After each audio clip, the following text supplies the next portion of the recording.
दोस्तों आज मैं सिनिस्टर 2 मूवी को एक्सप्लेन करने वाला हूँ। मैंने इसकी पिछले पार्ट को ऑलरेडी एक्सप्लेन कर दिया है। अगर आपने उसकी एक्सप्लेनेशन नहीं देखी है तो उसे भी देख लीजिए, लिंक आपको वीडियो के डिस्क्रिप्शन में मिल जाएगा। Now let's explain this movie. कहानी की शुरुआत में हमें एक वीडियो क्लिप दिखाई जाती है जिसमें एक फैमिली को जलाकर मार दिया जाता है, लेकिन फिर हमें पता चलता है कि वो डेलन का सिर्फ एक सपना था जिससे उसकी नींद खुल जाती है। इसके बाद उसे अपनी अलमारी में किसी के होने का एहसास होता है जिससे वो थोड़ा डर जाता है, क्योंकि वो कोई और नहीं बल्कि बागुन था। इस दौरान उसे बेड पर भी एक लड़के के घोस्ट की झलक दिखाई देती है। इसके बाद अब सीन शिफ्ट होता है और हम डिप्टी को देखते हैं जो एलिसन के साथ हुए हादसे की वजह से बहुत ही ज्यादा परेशान था। इसीलिए वो एक चर्च में पहुंचता है और वहां मौजूद फादर से पूछता है कि क्या किसी इविल शक्ति को रोका जा सकता है। इस पर फादर इस चीज के लिए साफ इंकार कर देते हैं और कहते हैं कि इविल शक्तियों से सिर्फ खुद की सुरक्षा की जा सकती है, क्योंकि उन्हें रोकना नामुमकिन होता है। फिर हम डेलन की मॉम कोर्टनी को देखते हैं जो एक मॉल में शॉपिंग कर रही थी।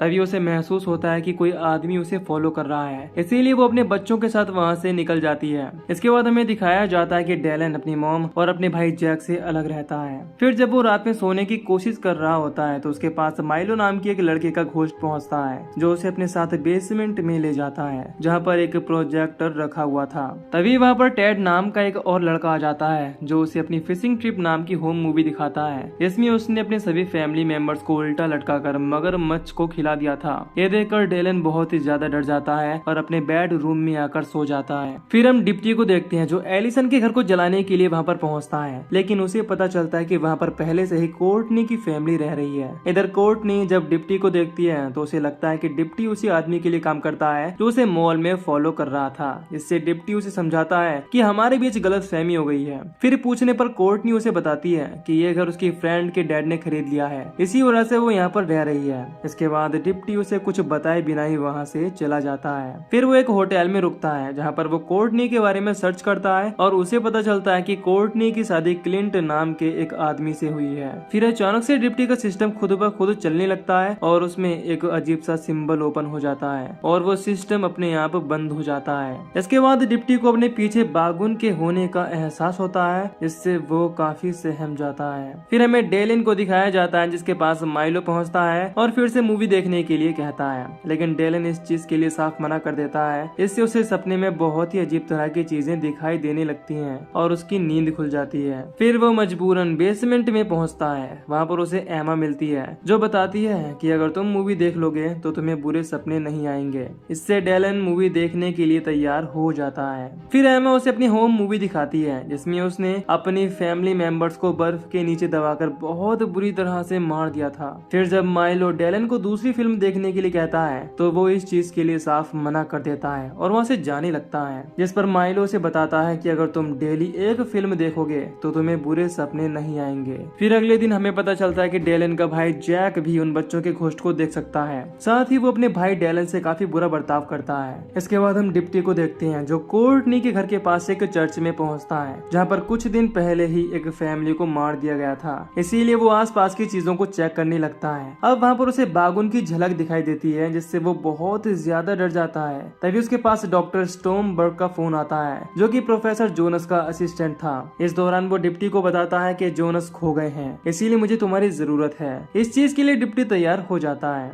इसके बाद डिप्टी डेलन से बात करता है और उसे समझाता है कि मुझे भी डरावने सपने आते हैं, लेकिन मैं उन्हें रोकने के लिए लोगों की मदद करता हूँ जिससे मुझे काफी हेल्प मिलती है। तभी वहाँ पर कोर्टनी का ex husband Clint police officer के साथ बच्चों को लेने के लिए आ जाता है और क्योंकि वो बच्चों को जबरदस्ती ले जाने की कोशिश कर रहा होता है इसीलिए डिप्टी ऑफिसर को रोक लेता है। इसके बाद ऑफिसर उसे अरेस्ट करने की धमकी देता है। अब डिप्टी उसे बताता है कि अगर तुमने बिना किसी जुर्म के मुझे अरेस्ट किया तो ये खबर न्यूज में फैल जाएगी, इससे तुम्हारी जॉब भी जा सकती है। ये सुनकर वो पुलिस अफसर डर जाता है और वहाँ से वापस चला जाता है। इस बात से क्लिंट और भी ज्यादा चिढ़ जाता है। हालांकि कोर्टनी डिप्टी से कहती है कि मैं यहाँ से चली जाऊंगी, लेकिन डिप्टी उसे समझाता है कि तुम्हें यहीं पर रुकना होगा, नहीं तो पुलिस ऑफिसर से तुम पर केस कर सकते हैं। इस बात पर कोर्टनी डिप्टी को भी वहीं पर रुकने के लिए कहती है और वो इस चीज के लिए तैयार हो जाता है। फिर रात में जब डिप्टी को नींद नहीं आ रही होती तो वो चर्च से रिलेटेड केस की फोटो देखने लगता है। तभी अचानक से उसे एक फोटो में बागुन दिखाई देता है जो उसकी तरफ बढ़ रहा था और ये देखकर वो डर जाता है। उसी समय उसके पास कोर्टनी भी पहुंच जाती है। फिर जब वो आपस में बात करते हैं तो हमें पता चलता है कि डिप्टी एलिसन की फैमिली के मर्डर केस में सस्पेक्ट बनकर फंस गया था, क्योंकि वही आखिरी इंसान था जिसने मरने से पहले एलिसन से बात की थी और फिर उनकी फैमिली के मरने के बाद उसी ने डेड बॉडीज को सबसे पहले देखा था, जिससे उसकी जॉब भी चली गई। फिर कोर्टनी उसे बताती है कि डेलन को उसके डैड ने एक बार बहुत ही बेरहमी से पीटा था, जिसकी वजह से उसे इमरजेंसी वार्ड में भर्ती होना पड़ा था। इसीलिए कोर्टनी ने अपने हस्बैंड क्लिंट को छोड़ दिया था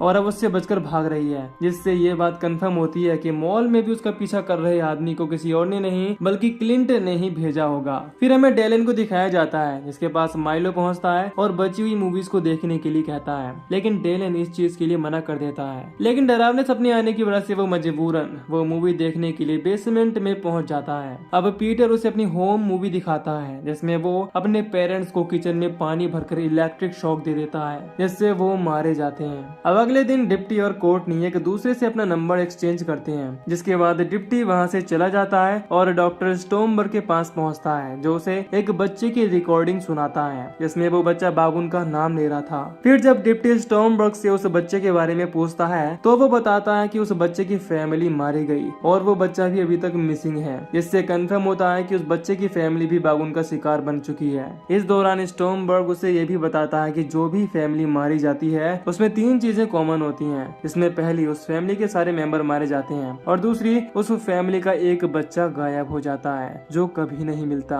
और सबसे आखिरी चीज ये है कि क्राइम सीन पर हमेशा किसी शैतान का सिंबल मिलता है। जिसके बाद डिप्टी स्टोमबर्ग को बताता है कि मैं एलिसन के घर को जलाने के लिए गया था, लेकिन उसमें एक फैमिली रहती है, जिससे मैं उस घर को नहीं जला पाया। दूसरी तरफ हम डेलन को देखते हैं जिसे उसका जुड़वा भाई जैक बहुत ही बेरहमी से पीट रहा था। तभी वहाँ पर माइलो और उसके साथी आ जाते हैं, जिन्हें देखकर जैक वहाँ से भाग जाता है, लेकिन वो सभी डेलन को इस तरह से पीटते हुए देखकर कहते हैं कि तुम तो कमजोर हो, और अकेला छोड़कर वहाँ से चले जाते हैं। नेक्स्ट सीन में हम फिर से डेलन को देखते हैं जो सपने में देखता है कि उसकी मॉम को उसके डैड बहुत ही बुरी तरह से पीट रहे हैं। तभी क्लिंट डेलन को भी देख लेते हैं और उसका पीछा करने लगते हैं, जिससे डेलन बाथरूम में छुप जाता है और वहाँ पर उसे फिर से एक होम मूवी चलती हुई दिखाई देती है, जिसमें चर्च में मारी गई फैमिली को दिखाया जा रहा था। उसी समय अचानक से डेलन के सामने बागुन आ जाता है, जिसके बाद डेलन को एहसास होता है कि वो एक खेत में है और उसके हाथ में हथियार है। यह देखकर वो बहुत ही ज्यादा डर जाता है, इससे उसकी नींद खुल जाती है। अब वो इन सपनों से छुटकारा पाने के लिए माइलो के पास पहुंचता है और माइलो उसे अपनी मूवी देखने के लिए कहता है, जिसमें एक चर्च का सीन दिखाया जाता है जहाँ पर माइलो ने अपनी फैमिली को बांध कर रखा हुआ था। इस दौरान वहाँ पर बागुन भी मौजूद था।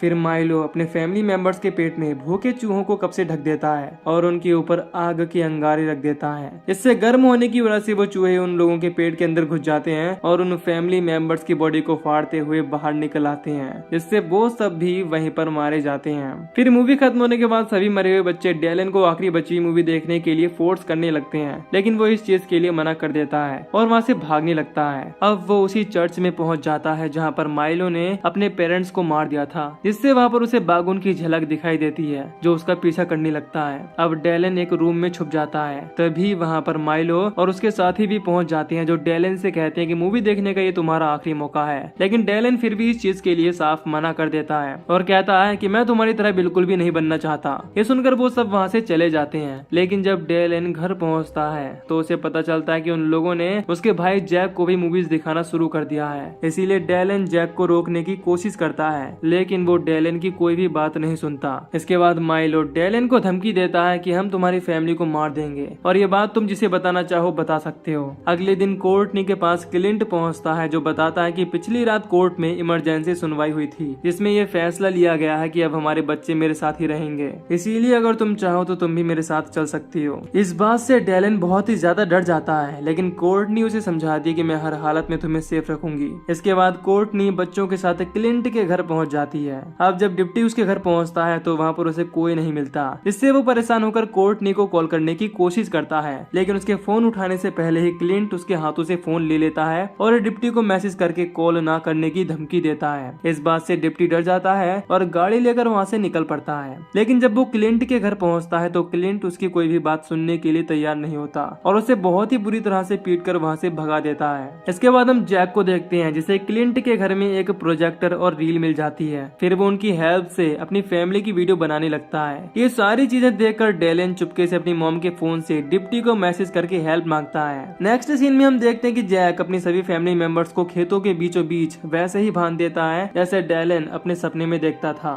फिर वो सबसे पहले अपने डैड क्लिंट को आग लगा देता है इससे देखते ही देखते वो वहीं पर मारा जाता है। इस दौरान जैक ये सारी चीजें रिकॉर्ड कर रहा था। इधर जब डिप्टी क्लिंट के घर पहुंचता है तो उसे खेतों के बीच जलती हुई आग दिखाई देती है, इससे वो काफी डर जाता है। दूसरी तरफ जब जैक अपनी मॉम को जलाने की कोशिश कर रहा होता है तभी डिप्टी गाड़ी लेकर उस पर अटैक कर देता है, जिससे वो वहीं गिर जाता है। इस मौके का फायदा उठाकर डिप्टी कोर्टनी और डेलन दोनों को ही आजाद कर देता है। तभी जैक फिर से एक धारदार हथियार के साथ उस प्रोजेक्टर को भी उठा लेता है और अपनी फैमिली की फिल्म बनाते हुए उनका पीछा करने लगता है। इसीलिए वो लोग अपनी जान बचाने के लिए डिप्टी के साथ क्लिंट के घर में छुप जाते हैं, लेकिन जैक उन लोगों को माइलो और उसके साथियों की हेल्प से ढूंढ लेता है। इसके बाद वो सब मिलकर डिप्टी को घायल कर देते हैं, जिससे कोर्टनी और डेलन घर से बाहर निकलने की कोशिश करती हैं, लेकिन वो इस चीज में नाकाम थे क्योंकि माइलो और उसके साथी उन दोनों पर अटैक कर देते हैं। तभी जैक भी मूवी बनाता हुआ उन दोनों के पास पहुंच जाता है, लेकिन इससे पहले कि वो उन पर अटैक कर पाता